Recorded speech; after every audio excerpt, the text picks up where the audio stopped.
welcome. It's our very last panel discussion of the couture season.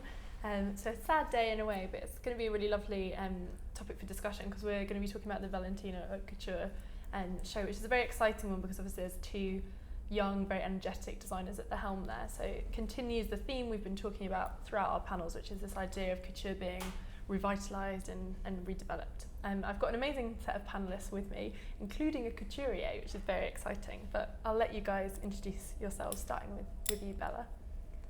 I'm Bella Freud, I'm a fashion designer. Deborah? I'm Deborah Milner, I'm a couturier and also work as a consultant on couture to Alexander McQueen. And I'm Nick Knight, I'm the director of Show Studio. Let's start, as this is our last panel discussion, and before we go straight to Valentino, by asking what you've enjoyed this week, because it has been a really big week for couture. You know, so there's so much change in the air. We've seen Marco Zanini and Schiaparelli.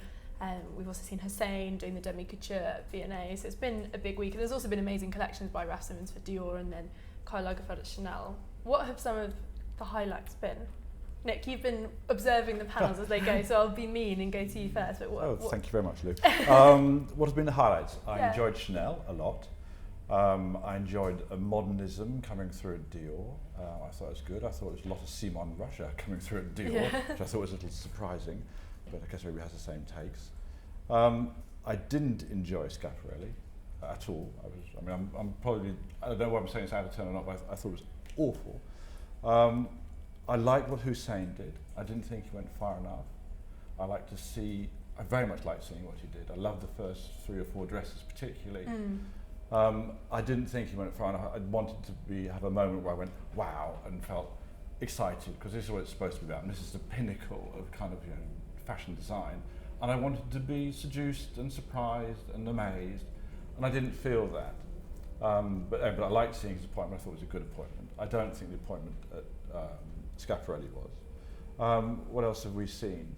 Gautier was great, but Gautier's always great. Always great. A little bit always great. I mean, you want to see Gautier do something else in a way, but also you still want to keep what he does because it's fantastic. So those are the shows that I've watched and seen. You've stood out. How about you, Bella? Have you been following the couture? What's struck your fancy? I have to confess I haven't seen much. I saw little glimpses of Chanel, which looked really fun, wasn't it, with those And flat I saw shoes? a tiny bit of a few things from Schiaparelli, which... Yeah, what was your take on Stoppard? Well, I only saw a few things, but they looked really dreary. I mean, it didn't look like... I don't know who's doing it. It's Marco Zanini. He was previously, he was at Rocha. He's amazing. What he did at Rocha was so beautiful and incredible. Yeah, it was very hard to criticise anybody because there are always reasons. And I always feel when I see something like that, and I really reacted very strongly against it. I was actually not on the panel, I was sort of over there, sort of doing the behind the scenes. I Making really want to faces. say, but this is awful. How can this go out? Yeah. I really didn't like it, which is a shame. So I don't want, I appreciate someone's poured their love and their heart into it, and one doesn't want to just be critical like that. No. But at the same time, one doesn't want to sort of just say, oh yes, and sort of damn the faint praise. So I'd rather just say, I didn't understand it. I thought it was ugly. What did you think was missing? Did you just think it tailoring, didn't have that? Schiaparelli. Yeah, Schiaparelli beauty, was... fantasy. Anything to make me think, yes, I'd like to photograph that or make a film of that. Anything that seduced me. I was very surprised. It just didn't look like it had taken off. It looked like it was all heavy and clunky and not working. It's interesting when you say that, because I think this is something I've wanted to ask a lot on these panels, and it seems quite pertinent now given what you just said, which is kind of how couture fits in a fashion context. Because this idea of beauty, it's not as simple as saying something should look sort of visually stunning and gorgeous and elegant, because actually if you look on the ready-to-wear, we're seeing a lot of kind of deliberate ugliness. Miuccia Prada often says that she likes doing something ugly because it feels new, and this idea of elegance and something being very refined doesn't feel that current on the ready-to-wear. I think people do see beauty in that kind of more haphazard, kooky, Schiaparelli look that we saw for couture. I think if that had been in a ready-to-wear context, people would have found it quite appealing. But do you think that at couture it has to be about that kind of more traditional beauty? Because Prada collections are often quite deliberately ugly. Yes, I appreciate that in the Prada collection. I completely understand the sort of ugly, beautiful, beautiful, ugly. But I didn't think that was the case in Schiaparelli. I looked at it and I didn't think it had low. Also, it's such a huge house. I mean, the legacy of Schiaparelli is so important. You have this massive sale of her items, her personal items have been put up for sale by Marissa Berenson tomorrow at Christie's. And it's such a history. And some of the people she worked with, Berard and Marcel Vert, and some of the great, Dali, some of the greatest artists of that period. And you look at that, and you think, well, who would want to work with that now? Yeah. Which illustrators would be excited to draw that and caught up in that world? But I feel very worried about criticising that strongly, anybody's work, because people don't work nonchalantly. Everybody invests in themselves. Certainly somebody in that position would invest a hell of a lot of research and time. And so in the end, I look at it, I don't understand it, I don't like it, but I put the mistake down to myself. I think, well, I must need to understand this more rather than just accepting the fact it's ugly or feeling the fact that that's my end decision and it was. Because there must be a reason. I guess I was going to ask if you like what Christian Lacroix did before. Much more. Yeah. Much more. He seemed like a spiritual fit, didn't he? Because he's so inventive and kind of playful in that way that she was. And he's such an artist as well. I could have imagined that working. Oh look, there's Christian. There he is on screen. We're seeing everyone to Valentino. It's a nice idea that you mentioned, Nick, with this idea of being sort of wowed by something, and that couture should move you. Because Deborah, when you work as a couturier, is that kind of what you think couture has to be? There has to be that kind of like moment where it makes you like sort of catch your breath. Well, I think so, but I do think there's also a sense of trying to get that juxtaposition of something really beautiful, but maybe something that isn't so beautiful. It might even be ugly, so you get that balance. Because if things are too beautiful, they're kind of saccharine anyway. So I think, it's about trying to get that balance. And I guess that's something Lacroix did really well. Yeah, I guess and Schiaparelli, if you look back at some of the things she did, they were kind of sometimes jarring, but they were always striking shapes, or as Nick said, beautiful tailoring. I don't think it has to look like Schiaparelli used to look, but it still could maybe take that spirit.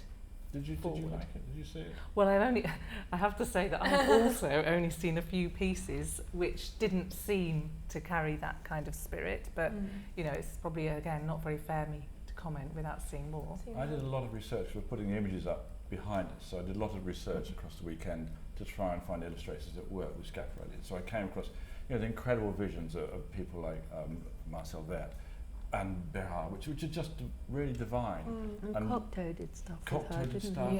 And it's just that level of poetic refinement and audaciousness. I mean, her perfume ads were brilliant. Brilliant, yeah. Really brilliant. Much more audacious than any perfume ad that goes out these days. It really makes perfume ads these days look so incredibly corporate and formulaic.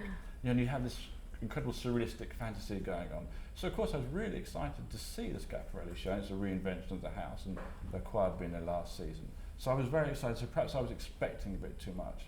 But as I sat behind the monitors looking at the 18, so it was only 18 outfits coming out, I just thought, why so few? Why such an unevolved vision? But I think there has to be this kind of relatively like primal or kind of carnal thing with couture, is it has to kind of move you. Otherwise, because that's what's come up on every single panel when we talk about the relevance of couture today. They talk about it being this, not only the laboratory of ideas, but also being this kind of element of pure fantasy, a point where you fall in love with it. It's almost like, as much as it is the highest form of fashion, perversely it kind of shouldn't make you think too much. It shouldn't make you consider too much. You should just should be something quite instinctive about it. I don't know if you feel that, Deborah, when you make something, you want someone to fall in love with it.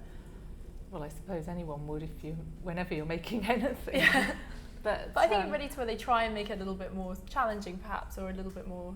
There's less of that. But then if you think what Alexander did when he was doing couture at Givenchy, that was very challenging. Yeah. All right, it wasn't necessarily that well received in some quarters, but then looking back at some of the pieces that he created at the time, they were really stunning, beautifully made, used the kind of craft of the house, and also were kind of shocking and took you to a different place.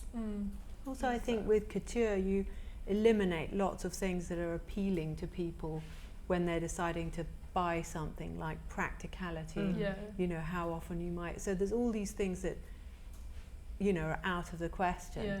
And then there's one thing left, which is heart-stopping, desirability, one kind of passionate moment, and that has to happen. It doesn't have to be big, but it has to exist. That's true. Even if it's some kind of radically minimalist version of it, but it has to be there.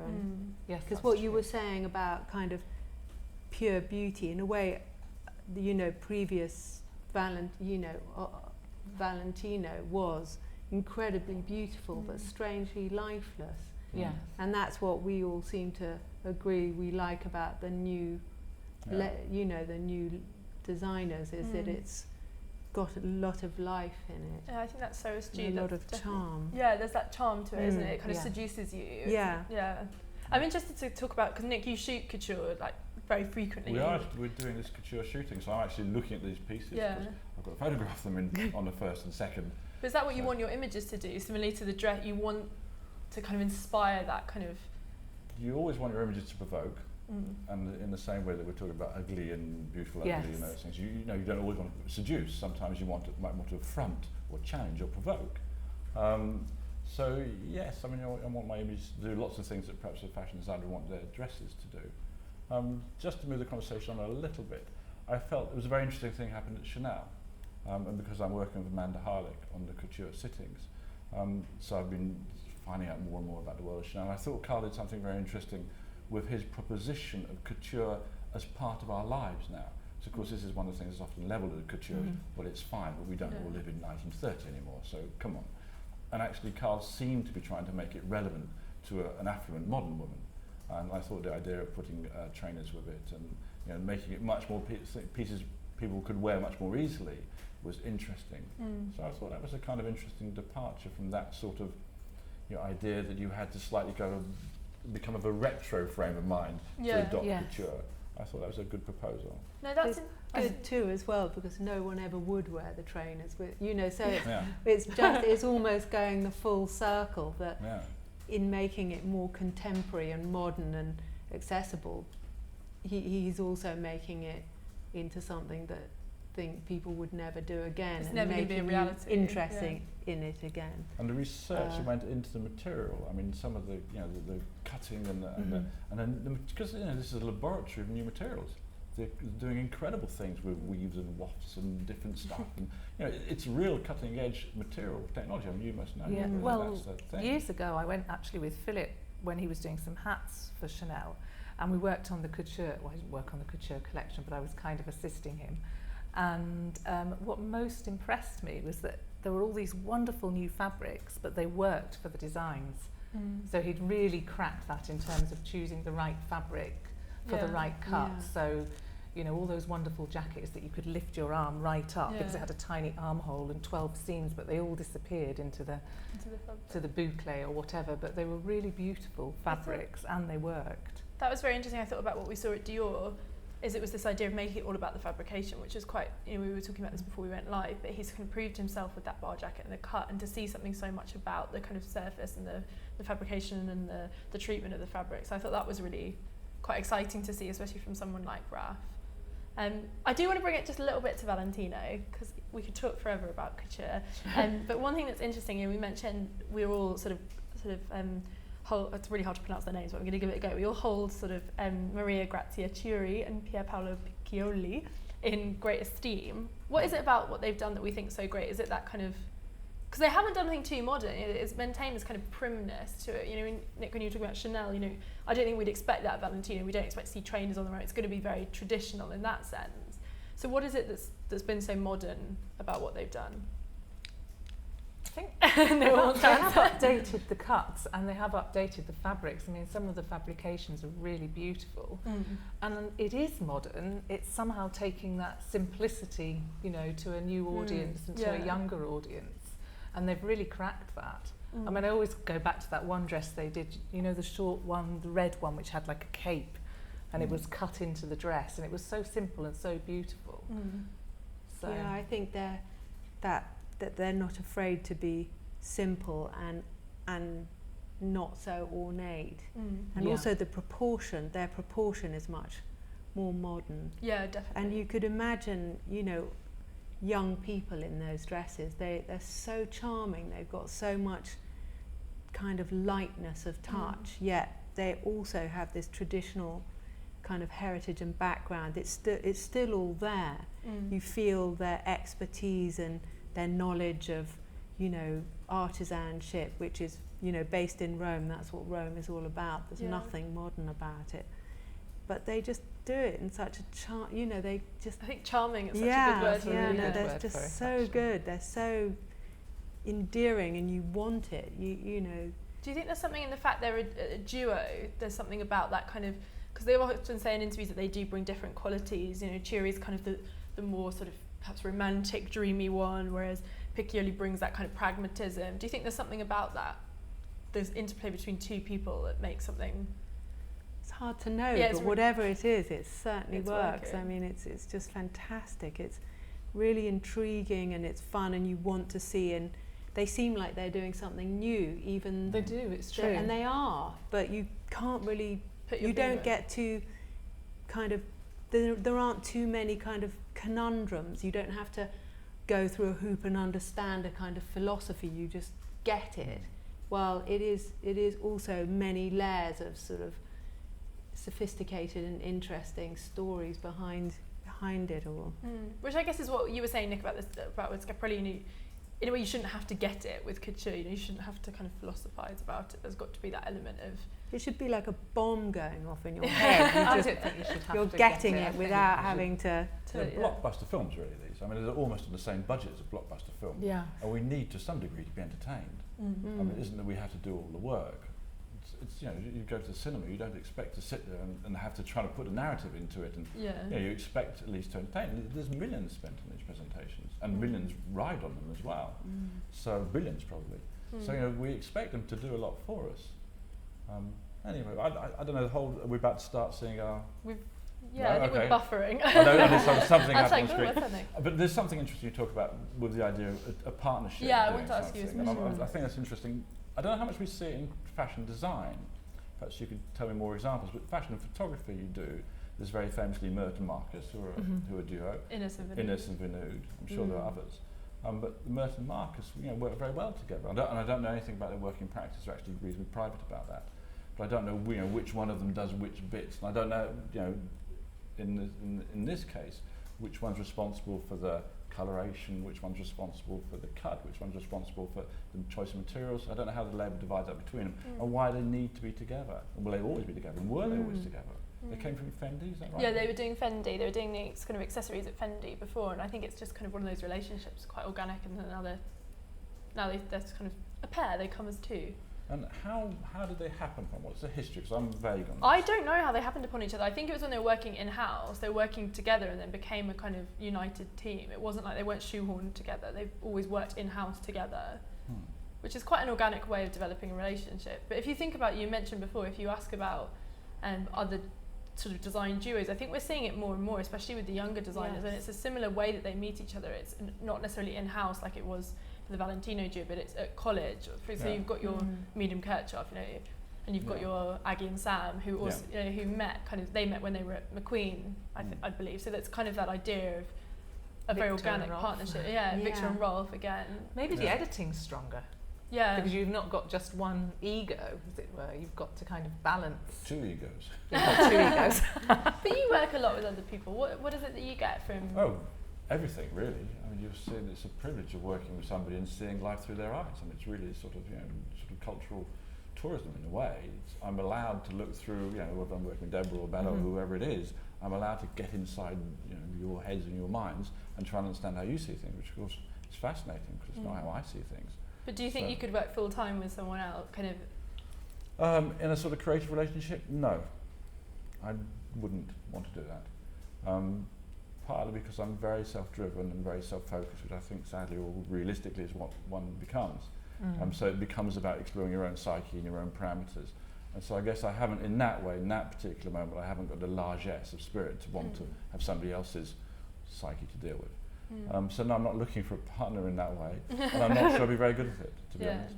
I think that's the thing, isn't it? You know, because I imagine a successful partnership is the combination of someone egging each other on and restraining, and that happening in exactly the right places. So that's why it's a success. And also even business partnerships. You know, I think Mr. Valentino's very he had this very brilliant relationship with his business partner, and they obviously understood it. And those partnerships are just incredibly fortunate. I think that's what I'm saying. Yes, they're like gold dust. I think for a designer to find a partner, a business partner like who's that, sympathetic and a good editor, where it comes to what steps to it's take. a lonely or business. Yeah. Yeah. I mean, yeah. We see tragically with Lee's death what a lonely business it is, and I don't think Lee had a partner in that way, did he? Who was No, his? not really, because he had the backing, but I think I in that felt sort that of he trusting sort of way. I mean, there are people close to him like Sam or Katie or people that we know of, but he didn't have that one person who he trusted implicitly. As far as I know, it was slightly delicate to talk about people's personal lives. Yes. But I think that's what's interesting with, because they are a young design duo, and I think it's interesting that it is something that seems to be being quite actively encouraged from some of the younger ones. Even you mentioned Mr. Valentino and Mr. Giametti, but you see that with sort of Christopher Kane and his sister Tammy Kane. Which is amazing. And it is not a kind of a typical business, it's not a typical partnership, they're not a design duo, and it's quite hard to pin her role down, but they're incredibly close. And I wonder if designers are kind of, not even consciously perhaps, I think learning from how lonely the fashion industry can be and kind of almost naturally gravitating towards a pairing and to have someone to do something alongside, because you've worked with Sibling and they're a trio, which is great. They people take different responsibilities, so things happen faster or more cohesively, and that's very useful. I think in the 90s when we all kind of started out, there was very much a thing of getting out there and doing your own thing, and to hell with the consequences to an extent. And I think that young people coming out now are a lot more grounded from that point of view of what they should do and how they're going to get to a certain point. I don't think a lot of us necessarily had a plan, we just went out there and did. But there's a lot of pressure to just be backdrop. one. Oh, look, it's starting. The backdrop's amazing. It's incredible. Their stream's really impressive as well. I do think, given Show Studio's love of streaming, we should congratulate them on that. Oh, that's so beautiful.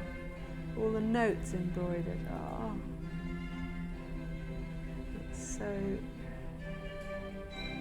I think it's important to say that this season they've been doing sort of a partnership with the Rome Opera House.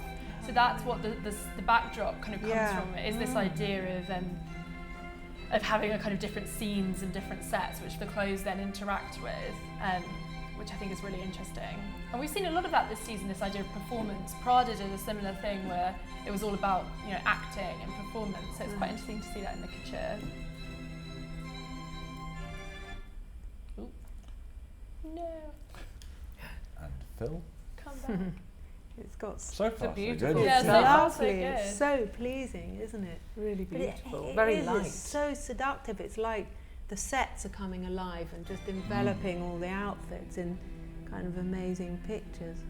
That looks like a Michael Roberts illustration on the back. It's beautiful. They've talked, particularly we've got their show notes thankfully, and they've talked about doing these kind of almost unfinished tools. They like this idea of doing something a little more. To me, this feels slightly more sort of challenging than we would expect. Before it's been like last season in particular was very much about the craft. They did a dress that taken like 850 hours of embroidery. It didn't feel like it was all about craft, perhaps more than concept. Whereas this season, I think we're seeing the. It's nice that it's so light, because I think things did become very heavy. And I'm kind of a bit fed up with that. I know Not with it's them terrible to necessarily. say, but you think if you don't like the 850 hours of embroidery, then it's kind of a bit wasted. Are you taken with that simple piece? I love that. Very beautiful. But So something like elegant. that, you can't get it wrong. The fabric's got to be right, the cut, the It's proportion, almost more as challenging. Bella was saying.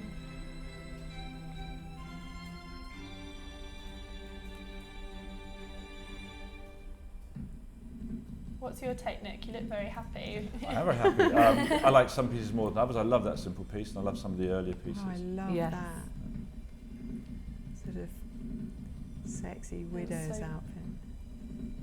I think it's definitely a little bit more grown up. We were talking a little bit about the primness that they've worked with, because I do think they work very closely with those Valentino codes, the ruffles, the ribbons, the roses, but this feels a little more, there's an adult sensuality to it. I love That's that very trouser Roman suit. Spring of Mrs. Stone, isn't it? Just super chic.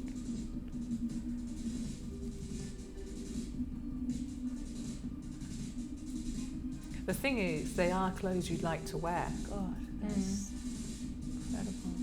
Which is interesting because they have been moving the house, directing it towards day wear, and I think this feels perhaps their most kind of day wear focused collection yet. It's very much kind of, there's a wearability to it. I say that as this huge, great boob. Incredibly transparent, completely naked looking dresses. Oh, I love these pyjamas. So do I. Deborah, give us a slight insight into the kind of the craft and the handwork that does go into couture and that has to go into a piece for it to be called couture, because there are lots of fun little rules and regulations. Well, I don't know if I'd know what all the rules and regulations are, but I mean, first thing would obviously be the cut. And as Bella says, what stands out here are the proportions as well. And then, not so much, so that's beautiful, isn't it? But some of the pieces, like those jackets, maybe the way they're layered together, although to be honest, they look as if it's the fabric that's creating the volume. But sometimes you see amazing fabrics, but you just feel overwhelmed by them. But everything so far just is so seductive. Beautiful. It's just wonderful. There's just a real ease to it, isn't there? Which I think is.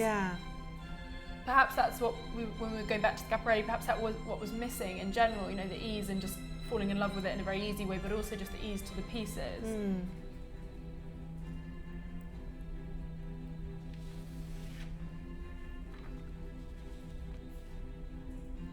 I love the very serious shoes as well, because they're like almost shoes a child would pick. Like, oh, those look like adults. I'll wear this, and it makes it look more modern. More modern. I think that's really true. I think it's great. I'm surprised by this. I don't know if you guys are as well. It doesn't, given the codes that we were talking about that they've worked with before, it does feel like a step forward from them. It feels slightly different to seasons we've seen before or things we would expect. I think it does, but if we go back to that red piece that I was talking about, you can see how that kind of aesthetic follows through into some of these pieces. Because really it's all about the cut here and the fabric. Which is nice to see, because that's another thing in couture. You have the opportunity to do that, and you have the opportunity to make things in a certain way, because you're not bound by the fact that everything has to go through the sewing machine. And also there's something about, in Rome, it's full of these weird people, these kind of Malaysian princesses and ambassador from God knows where, and it feels a bit like, and they'd all be going to the opera in their slightly kind of heritage thing. It feels as if they've kind of referenced this kind of cast of extraordinary characters. They look like they'd be comfortable if it was hot as well. Very, very formal, but then they just take away the stiffness of everything. I think what you say about characters is great as well, because there does feel like there's different types of women coming through this. There's a real story to it. God. Actually, I don't think I've ever asked you this before, Nick. Is it sometimes more difficult to shoot a piece from a collection that has a clear narrative than it is to shoot a piece when there's no narrative to the collection? Do you think there are collections that have no narrative? Don't all collections have narrative? I think the shows that have a real kind of clear you mean a narrative story within the whole show? Yeah, so for like a McQueen collection where you know very clearly what it was about, what it was inspired by. No, because each individual piece has its own narrative within that overall narrative.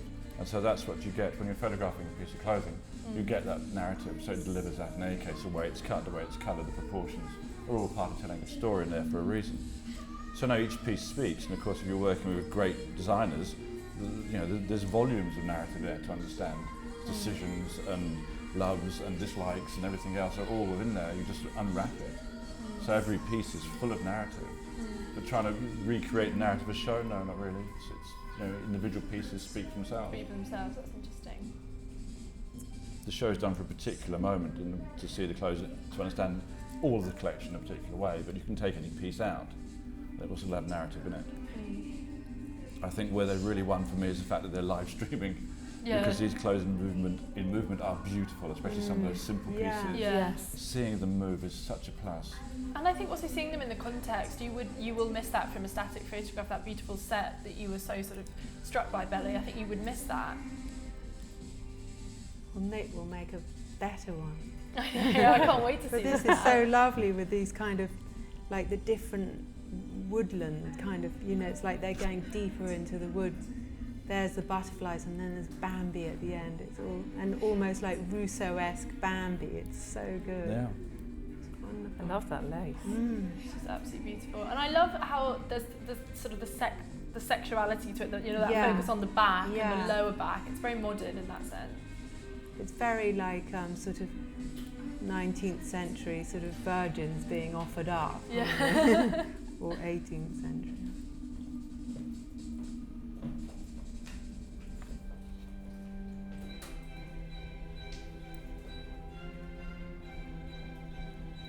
Apparently the first dress, it was the tulle dress that we saw, it's embroidered with a scene from La Traviata. Oh, right. Yeah. The notes. Yeah. They look so alive too, don't they? They were so good. That green thing with the embroidered collar, that really is incredible, isn't it? I love that the dress is literally a song. That's so touching. I wish we'd known that when we first saw it.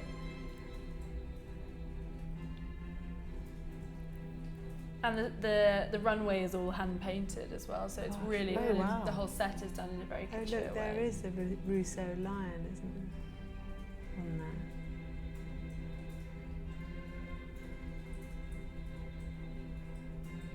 All those. Beautiful. Yeah, I think that's stunning. You could imagine, you know, Cara Delevingne or something going to a party in one of those things. Yeah, looking incredible.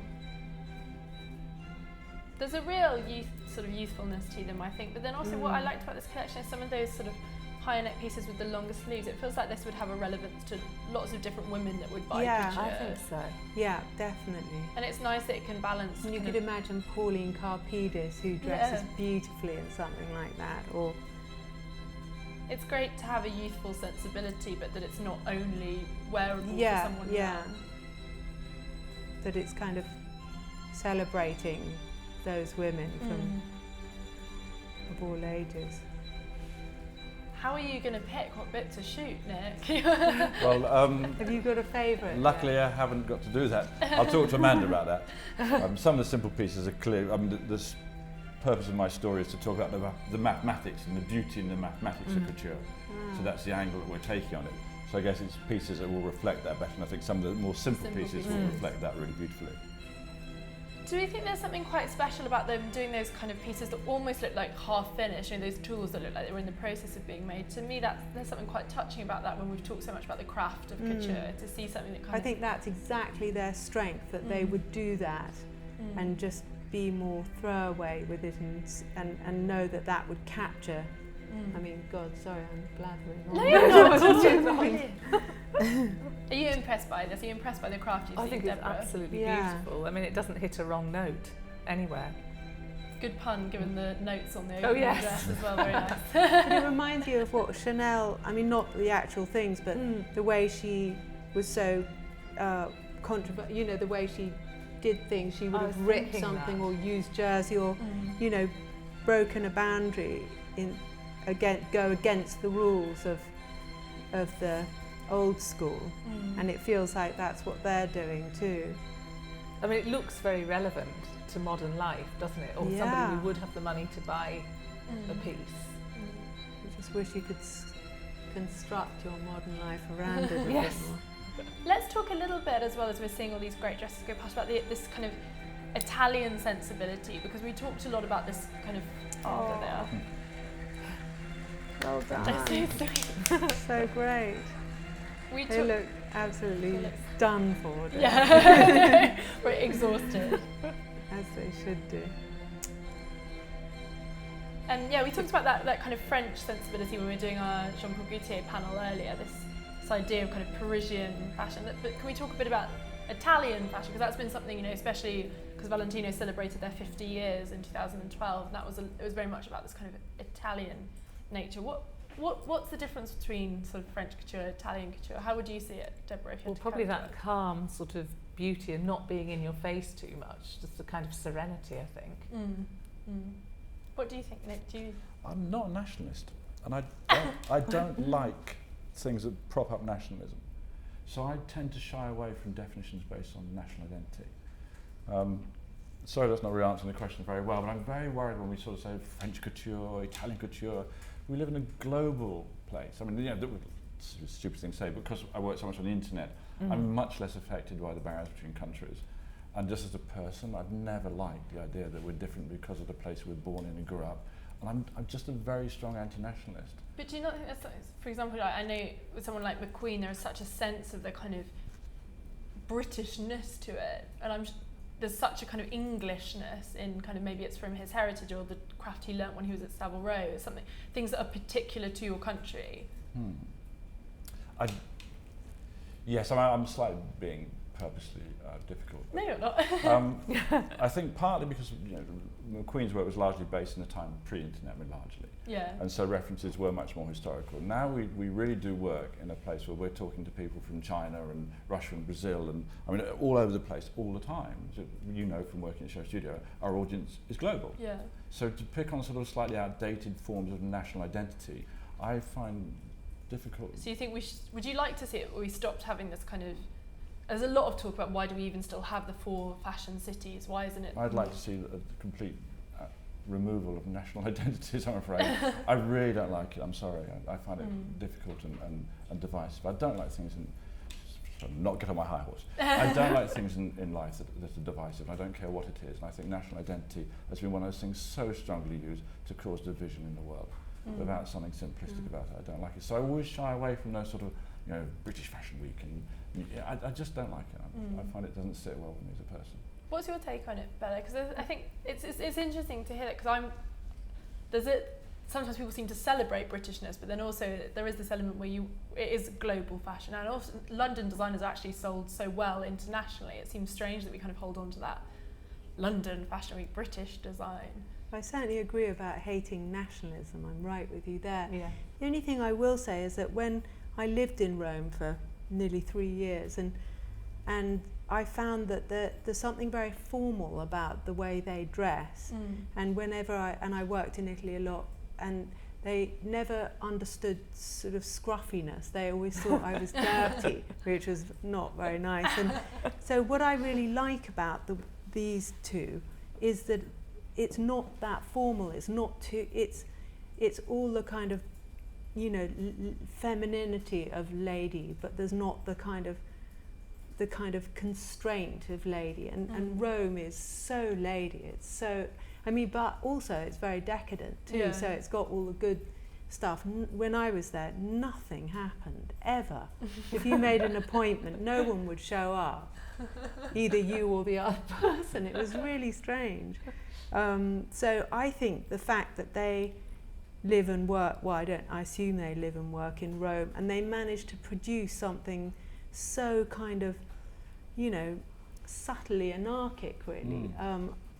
Only from my experience of being there, all the energy in life was to do with, the little shoemakers and the people who were experts in certain stitch techniques and the tail, all this kind of underground life, which is being phased out in, industrial fashion. I know that's not relevant because this is couture, but still it's so informed by that. Well, it is relevant in terms of, as you say, the people making the shoes or doing the stitching. They are, and they're the people pushing to break the boundaries. They love all that, and you don't feel the hand of the bureaucracy in this, and that's what I think. Being in Rome and having that is a double kind of, I think subtly anarchic is such a good way of describing them, especially in a collection like this where, at first glance it's so beautiful and so elegant and so traditional, but there was something to this, even more so than previous seasons, that did just feel there was that little harder edge, there's something that kind of little twists and turns in each piece is. I think what's difficult with the whole idea of nationalism and globalisation, which is a bit relevant to couture, is that on the one hand I totally agree with Nick about national identity, and on the other hand is how do we preserve these things, that these crafts, for example, they have in different countries, which are really incredible and maybe unique to that country. And so how do we preserve those and be able to use them going forward? Some will become obsolete because they won't be needed and new things will happen anyway. But in the face of globalisation, I wouldn't like to see everything homogenised and become we're wrong. We're not homogenised, and we're 4 of us on the panel and none of us are the same. That's true. So I would say humankind rather than sort of falsely imposed barriers between us, which are built on sort of wealth and power and those sort of things. But do you think it's important to keep power? To be honest, is it important to keep kind of couture? You know, Philip was talking about this before in our panel. Philip Tracy, he loves this idea of Paris and the respect for the handcraft you have there, and the fact that the ateliers are Parisian. Do you think, as Deborah kind of hints, do you think it's nice to have that idea of a craft or a technique that is particular to a country? Because that seems to sometimes be really wonderful for fashion. Some of the best collections, it's because, you know, the Louis Vuitton menswear collection this time, they'd used a lot of these kind of special techniques from around South America, and there's something really wonderful about that. And it felt like a very global collection because of the differences of that country. If that sounds almost like contradictory, but there's something quite wonderful about that something can be global because of the particular identities of each country. Yeah, silence the panel. Struck down. How do you feel about that?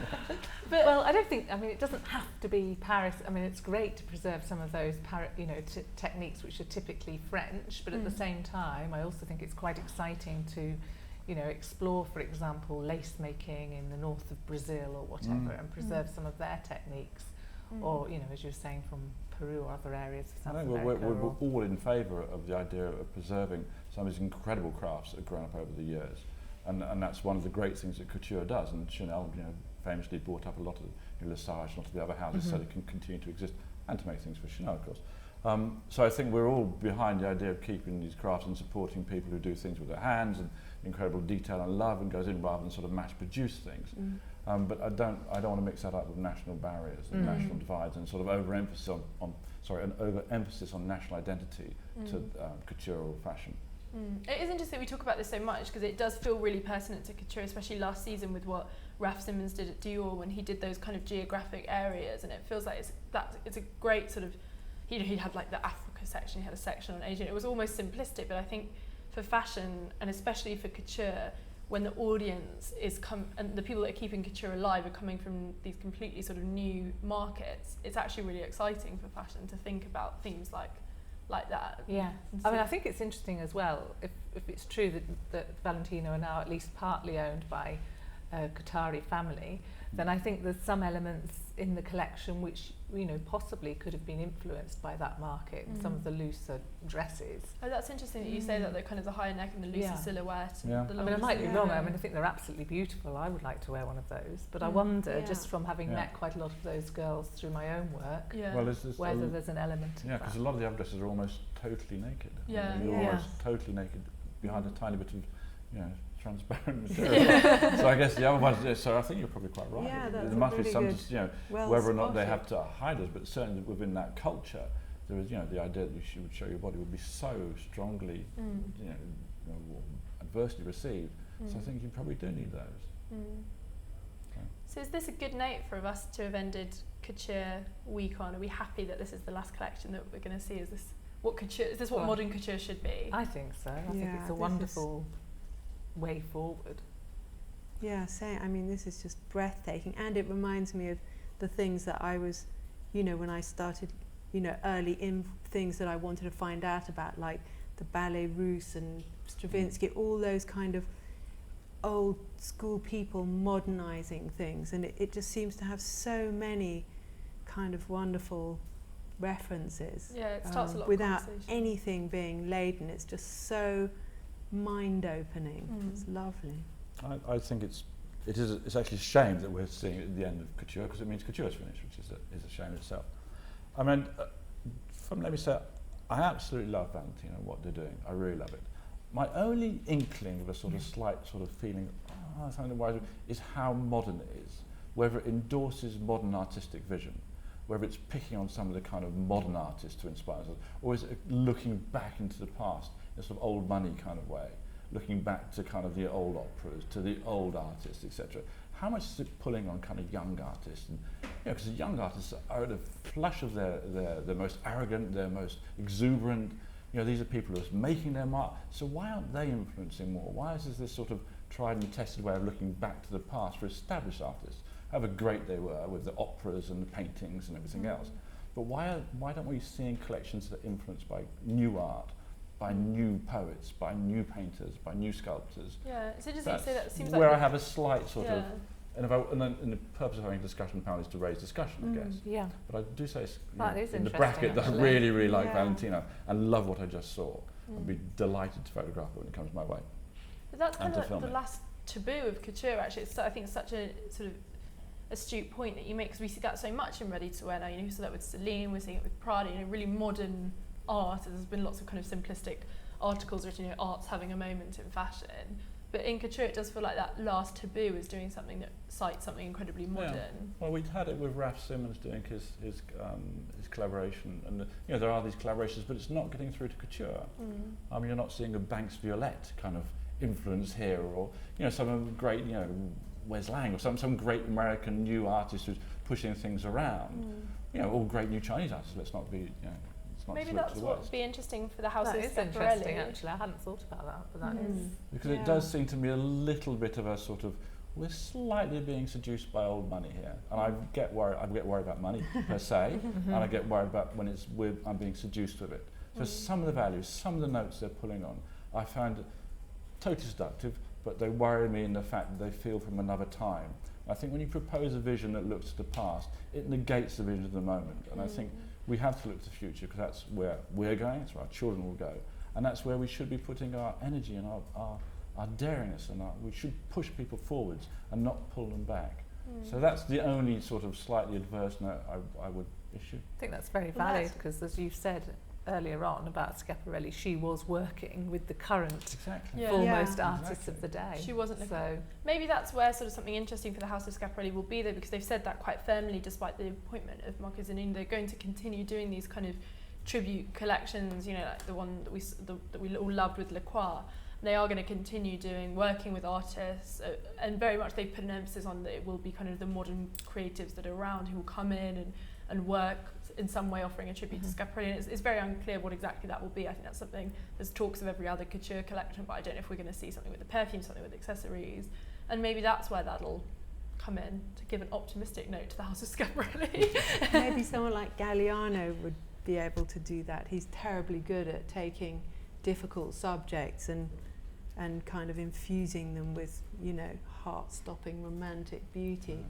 And it would be, I totally agree, I think you're right, and that's exactly your job. You're the agitator to keep, us becoming complacent and being seduced by all this old school beauty. I would have loved to see Gareth Pugh at Schiaparelli. That would be great. But that's why it's so great to see Hussein Chalayan at Biennale. I think that is amazing, and I know we're one season in, so it's really hard to say what we're going to see, but someone who's so modern and collaborates with sort of the most modern people around. I think that's incredibly exciting. I was thinking of Lee Barry. He would have been great. Yeah, I wonder if Lee had lived, whether he would have found a kind of, somebody would have approached him, sort of Schiaparelli. One guesses by the appointment of Marco Zanini that they wouldn't have I'm done. going to start doing a really simplistic question now, which would be dream people at dream houses. Who would be your ultimate? Would it be Gareth, seeing him somewhere? Or at Schiaparelli, or where else? Just wherever, if you could. Well, I wish Gareth would have a house like that to work with, and yes, in part because it would fund his own brand, and we'd see more incredible stuff coming from him, and partly because he would offer a new vision. I think that's one of the things that Gareth has done. So yes, love to see him there. I want to see Deborah there as well. Actually, well, yes, Deborah, our greatest, our secret designer. Our secret designer. Best kept secret. Maybe that's a nice... I keep seeing that note coming up. I think maybe it's about time to change that. Well, maybe that's a nice way to wrap up the season with hopes for the future and exciting things in the pipeline. It's been an amazing season though, and it's one of those ones which I think couture doesn't do very often. It makes you actually really, really excited for next season. Whereas couture kind of comes around and you're wowed by it, but you're not sitting on the edge of your seat. But with this one, it feels like change is in the air. Thank you very much, everyone. Should we give them a round of applause? Yeah, let's do it. Let's give them a round of applause.